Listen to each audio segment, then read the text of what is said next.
Olá, alunos do segundo ano. Eu quero, com esse vídeo, corrigir a atividade que eu pedi para vocês fazerem no livro de Geografia, página 254. Foram 6 questões, sendo mais 2 do Enem. Então, abrem o livro e vamos acompanhar o comentário das questões e vocês vão efetuando a correção. Então, vamos lá. Primeira questão.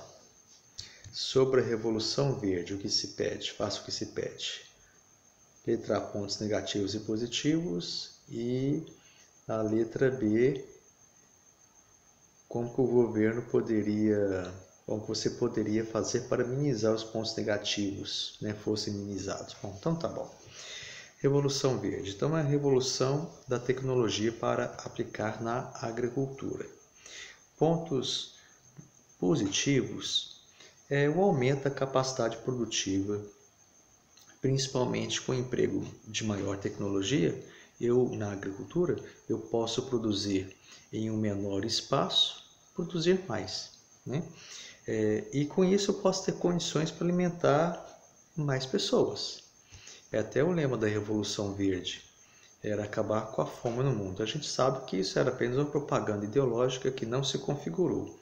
Embora tenhamos condições para alimentar a população do mundo com o que se é produzido atualmente, vemos que ainda há muitas regiões do mundo que passam fome. A África, por exemplo, é notório essa falta de aplicação, aplicação prática dessa proposta da Revolução Verde. Mas agora os pontos negativos, a gente pode enumerar vários. Principalmente aumentou a distância entre grandes e pequenos produtores. Por que aumentou a distância? Porque eles podem pagar, os grandes produtores podem pagar pelo uso dessa tecnologia. E não conseguem os pequenos produtores, primeiro, acompanhar a questão do preço e também dos insumos que tem que se também adquirir nesse pacote. Não é só comprar sementes na tecnologia para que eu possa produzir na minha terra, mas eu também tenho que ter equipamentos para isso, eu tenho que ter fertilizantes para isso, agrotóxicos para isso e demais insumos. Então, isso inviabiliza essa prática de agricultura que demanda tecnologia para pequenos produtores. Então, aumentou a distância entre os produtores. O aumento da produção dos grandes produtores fez com que os preços caíssem bastante. É uma questão da lógica do mercado. Quanto mais eu tenho de um produto, menor o preço vai ser. Mas para aqueles que investem em tecnologia, isso é esperado. E o que aconteceu? Os pequenos produtores ficaram com dificuldade de concorrer com seus produtos. O custo da produção fica mais barato e nem por isso vai implicar algo negativo, ruim para o grande produtor. Mas para o pequeno produtor, o custo da sua produção é maior. A renda, a possibilidade de render na área plantada também vai ser menor. Então, o que aconteceu? Alguns pequenos produtores se endividaram e, não tendo que pagar, não tendo como pagar suas dívidas, vendiam suas terras. Outra consequência, então, foi a concentração maior de terras na mão de poucas pessoas. Concentração fundiária. E outra questão negativa que a gente pode mencionar é que a dependência dependência tecnológica de países em relação àqueles que criam essas tecnologias, desenvolvem essa tecnologia. Em especial, a gente pode falar dos Estados Unidos, A Revolução Verde, é claro, começa lá e por isso vai criar essa relação de dependência daqueles que compram essa tecnologia e dos Estados Unidos que, portanto, oferta, vende. Beleza, então essa é a letra A. A letra B era uma questão pessoal, na qual você e apontar como poderia ser minimizado esses pontos negativos que a gente já discutiu na letra A. Bem, pessoalmente, discuto, aponto a necessidade de ter ações do governo para isso, principalmente para atingir a camada mais fraca desse elo econômico, que é os pequenos produtores. Devem ter mais incentivos, devem ter maior acesso a técnicas, maior acesso ao crédito também, mais facilitado ao crédito, e melhorar também a estrutura de escoar esses produtos, como rodovias, ferrovias. No nosso país acabou-se praticamente as ferrovias, temos a Norte-Sul, por exemplo, mas ela é para minério, para grandes produtores, não para pequenos produtores, e muito menos para viajar, para as pessoas possam deslocar de uma região para outra de forma muito mais barata, Então, facilitar o escoamento desses produtos e, principalmente, criar cooperativas. Isso já temos no nosso país, cooperativas. Facilita bastante essa união de pequenos produtores, dando um peso maior às suas decisões, até a forma de como eles podem contratar ou comprar insumos. Então, o uso de cooperativas, a prática de cooperativas é muito importante. E temos muitas no Brasil ainda. Mas o que podemos dizer é falta de acesso de técnicas e de crédito. Isso é importante salientar. As cooperativas dão essa possibilidade, Ótimo. Então, ok a primeira questão, Encerramos a letra B. Agora a segunda questão. Compare os problemas oriundos da Revolução Verde com a introdução dos transgênicos nos dias atuais. Essa questão 2, ela está bem próxima da questão 1. Por quê? Bem, transgênicos e OGMs, qual que é a diferença? Transgênicos são elementos, são um produto no qual eu incorporo um gene de um outro animal estranho, que não é da mesma espécie. Por exemplo, eu pego um milho e pego um gene de uma bactéria, como a gente já falou. O que eu quero com isso? Melhorar a produção. O que são os OGMs? Eu pego o milho e pego um gene, uma característica de outra espécie de milho, de outro tipo de milho, O professor de biologia deve fazer essa explicação muito melhor do que eu. Mas os genes são organismos geneticamente modificados, na qual eu pego uma característica genética de uma mesma espécie. Os transgênicos são organismos geneticamente modificados, na qual eu pego essa característica que eu quero, mas de uma espécie diferente, animal ou vegetal. Então, milho, eu pego de uma bactéria ou de outro vegetal, por exemplo. Bem, e o que isso quer dizer? Isso significa o quê? Tecnologia. A biotecnologia, portanto, concentrada nas mãos de grandes empresas agroindustriais internacionais, como a Monsanto, a empresa estadunidense, e não é acessível esse tipo de tecnologia a pequenos produtores, então a grande parte da população produtora do nosso país, e, é claro, vai acentuar a dependência tecnológica entre os países. Então, esses são os aspectos que a gente pode levantar na questão número 2. Vamos lá para 3. De que forma as políticas agrícolas dos países desenvolvidos afetam a economia entre os países em desenvolvimento? Bem, subsídios e protecionismo. Subsídio é a diminuição dos custos da produção, no qual o governo ajuda o produtor incentivando aí das técnicas, incentivando o uso de crédito, barateando a produção para o produtor. Então ele faz uma ajuda. E agora protecionismo.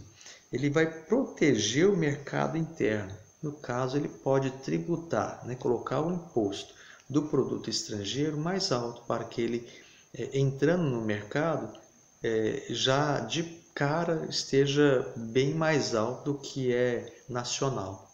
Então são essas duas coisas, subsídio e protecionismo, que é muito usado nos países desenvolvidos. O nosso aço, por exemplo, brasileiro de boa qualidade, para entrar nos Estados Unidos, ele é sobretaxado.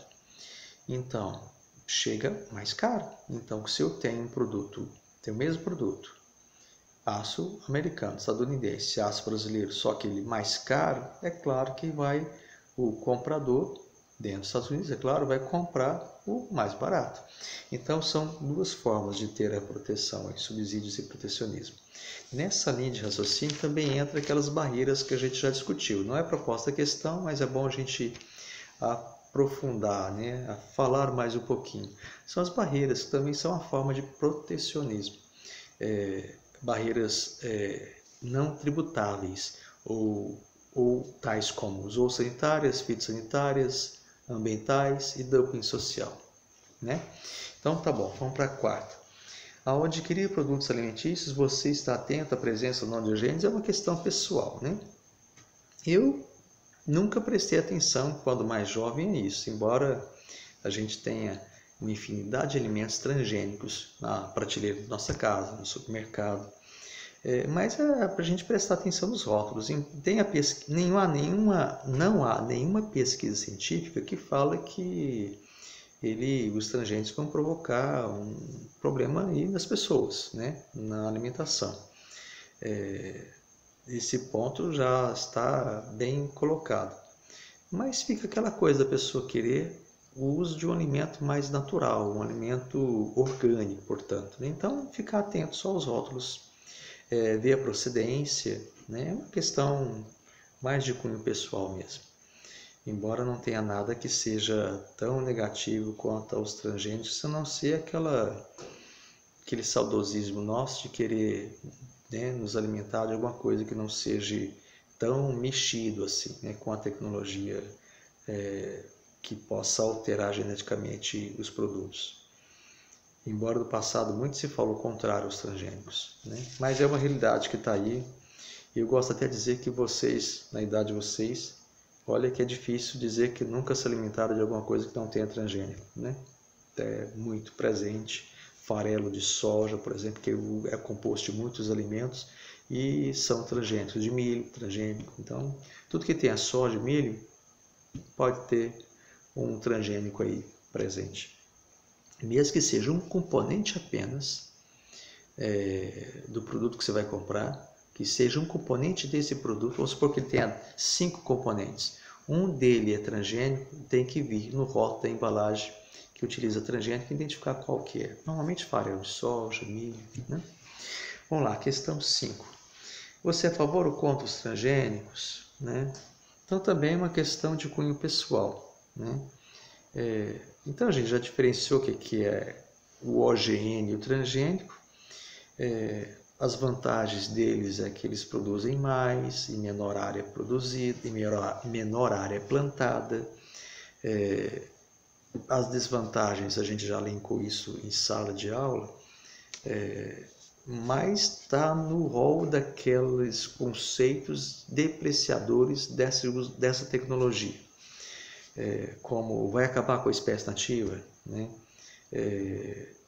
Vai contribuir para algum problema ambiental, né?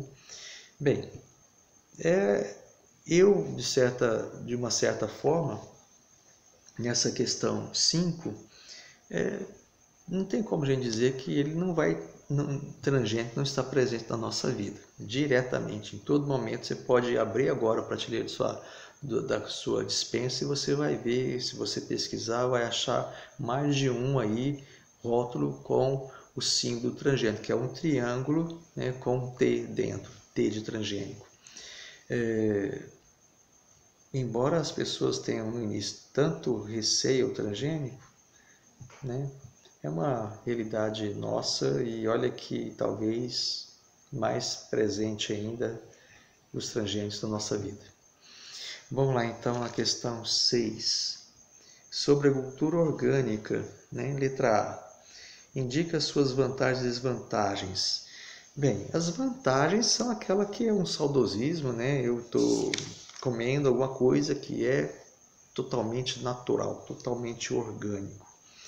O que é essa agricultura orgânica? Ela usa métodos naturais, como já disse, até para correção do solo e para combate a pragas. Então, evita a degradação do solo, evita a contaminação do lençol freático, dos recursos hídricos, né, nos rios, lagos, Evita a destruição de espécies nativas, né? Animais, vegetais, inclusive de espécies endêmicas, a gente já comentou isso em sala de aula, são espécies de uma região exclusiva, né? E os pontos, tudo isso impacta menos o meio ambiente. Qual que é o ponto, a desvantagem? Porque ela é uma menor produção, produz bem menos e, portanto, o preço vai ser lá em cima elevado. Ok, letra B. Você e seus familiares procuram adquirir produtos derivados desse tipo? Também é uma questão pessoal, né? Eu, na minha opinião, eu gosto muito, eu procuro. Né? Eu acho que vem aquela ideia, né, de comer alguma coisa que vem da roça, por exemplo, da fazenda, por exemplo, me alimentar com alguma coisa assim. Embora a gente paga mais por isso, que seja o preço é maior, né? Mas a questão do paladar, a gente não vê diferença. É só uma questão de gosto mesmo. Mas o produtor vê, porque ele rende mais. Né? O transgênico ele rende mais. Ele vai ter um aspecto talvez até mais bonito, agradável. Né? E isso vai chamar a atenção de quem vai comprar, né? Principalmente no mercado internacional. Mas eu procuro. Né? Não sei vocês. Depois vocês comentem, por favor. Vamos lá então no Enem, para a gente encerrar, que o vídeo já está ficando longo. O Enem, primeiro aqui faz um gráfico falando da produção dos Estados Unidos. Então aqui, com base em informações anteriores, pode-se considerar fator relevante para o aumento da produção da agricultura estadunidense do período de 48 a 2004. Bem, o que é a alternativa? Letra E. Aumento do uso de tecnologia. A Revolução Verde foi aonde? Estados Unidos. E onde estamos as maiores empresas que fazem manipulação genética dos alimentos? Estados Unidos. Então, vocês podem ver aí que o gráfico que mostra de cor vermelha é a produção, né? Ela só aumenta. Então, aí o uso de tecnologia para fazer tudo isso, não tem outro.